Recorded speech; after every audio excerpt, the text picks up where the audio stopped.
On est-tu bien dans nos vieilles affaires, hein? Ton vieux hoodie qui est un peu scrap, mais c'est pas grave. Les pantoufles en fan texte, mais que t'as lavé 2-3 fois, fait que c'est rendu smooth. Ta paire de souliers que t'as cassé, le plat qui est juste parfaite à ton pied depuis 3-4 ans, là. On est vraiment bien dans nos vieilles affaires. Le danger avec ça, c'est que notre cerveau, justement, fait pareil avec nos habitudes. Ça, c'est nos vieilles affaires. Et ça, ben, c'est la comfort zone.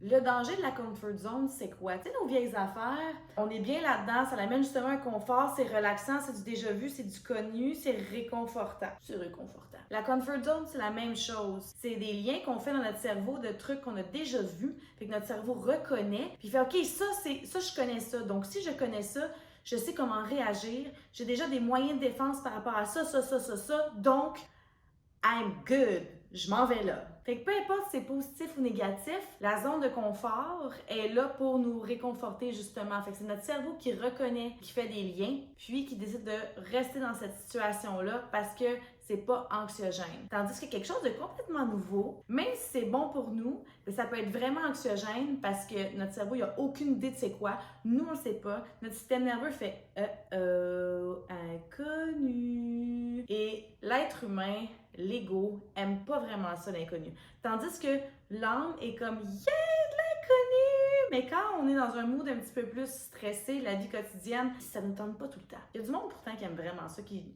ne navigue que dans l'inconnu, mais tu sais, sont vraiment en minorité. La plupart des gens aiment beaucoup le type routine. La zone de confort, c'est ça. C'est une routine qu'on se crée dans le physique, même dans l'alimentation et dans les relations. Fait qu'il va y avoir la zone de confort en relation. C'est quoi ton type de personne qu'avec ça, tu sais que t'es bien? Mais des fois, c'est super toxique. Moi, j'aimais vraiment ça, être avec des gars qui tripaient pas de temps, s'engager, qui avaient des modes de vie 100 000 à l'heure, un peu narcissiques. Pourquoi? Parce que, hey, je savais dealer avec ça. C'était mon casting idéal. Fait que pour moi, c'était ma zone de confort, même si c'était hyper toxique. Mais quand j'arrivais avec un gars qui faisait ce qu'il disait, qui était conséquent, qui était aussi conscient de ses défauts et de ses qualités, qui était très dans la communication, ça, c'était pas ma zone de confort. Alors, j'aimais vraiment pas ça. Même au niveau des activités, un gars qui me disait « OK, on va aller faire du bungee. Non, je suis désolée, moi, on commence par un café ou un verre. » C'est ça, c'est le côté contrôlant de la fille qui va partir faire comme je décide de l'activité.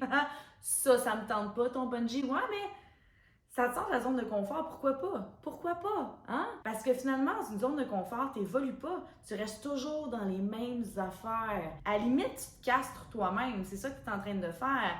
C'est quand on sort de la zone de confort qu'on évolue parce qu'on apprend des nouvelles choses, on découvre des nouvelles choses, notre système réagit différemment, on grandit et on apprend énormément. Quand on reste dans notre zone de confort, on n'apprend pas, on roule souvent sur des présuppositions parce qu'on connaît ça. Et ça, il faut faire vraiment attention à ça. Quand notre système, notre cerveau a reconnu 2-3 traits, je donne un exemple. Tu es habitué avec un gars, mettons, le profil, le gars tatoué, à grandeur, bien peigné, bien cute, mais un peu négligé, mais négligé voulu, un petit peu cocky. Donc, toi, tu vois ça aller sur les réseaux sociaux. Ça, c'est ta zone de confort, mais ta zone de confort toxique. Fait que là, tu vas pas plus loin, tu fais comme, OK, ça, c'est sûr que c'est un trou de cul, que genre, il va me tromper dans 2 ans. Là, ça part. Là, t'es pris supposition à cause d'un casting, parce que ça a déjà été dans ta zone de confort relationnel. Mais finalement, tu te rends compte que le gars, c'est un pharmacien, bien relax, qui a 2 enfants. Ça fait 2 ans qu'il est célibataire. Il a fait plein de développement personnel, mais toi, t'as pas pu aller là parce que tu t'es arrêté avec tes présuppositions dans ta tête à cause de ton ancienne zone de confort. Fait que t'as pas appris à connaître quelque chose d'autre. Il y a ça aussi, il y a les perceptions qui vont rentrer dans cette zone de confort-là. L'idée, on doit briser ça. Si tu veux entrer en relation puis tu veux vraiment rencontrer quelqu'un qui fit avec toi, tu dois briser ça, briser cette zone de confort-là. Parce que, anyway, cette forme de routine-là que tu as quand tu veux entrer en relation, si ça fait 5 ans que tu es célibataire, catch donc, elle marche pas. Hein? Fait qu'on sort de là, on casse, tu changes de casting, tu fais d'autres choses.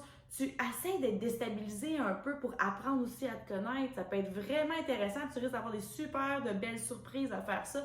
Plus qu'à rester toujours dans la même affaire. OK, moi j'ai mon petite liste, des petites sorties comme ça, là, il se passe ci, dans un mode de vie super rigide pour être sûr de ne pas avoir aucune surprise, pas vivre aucune anxiété, mais je veux vivre des grosses émotions.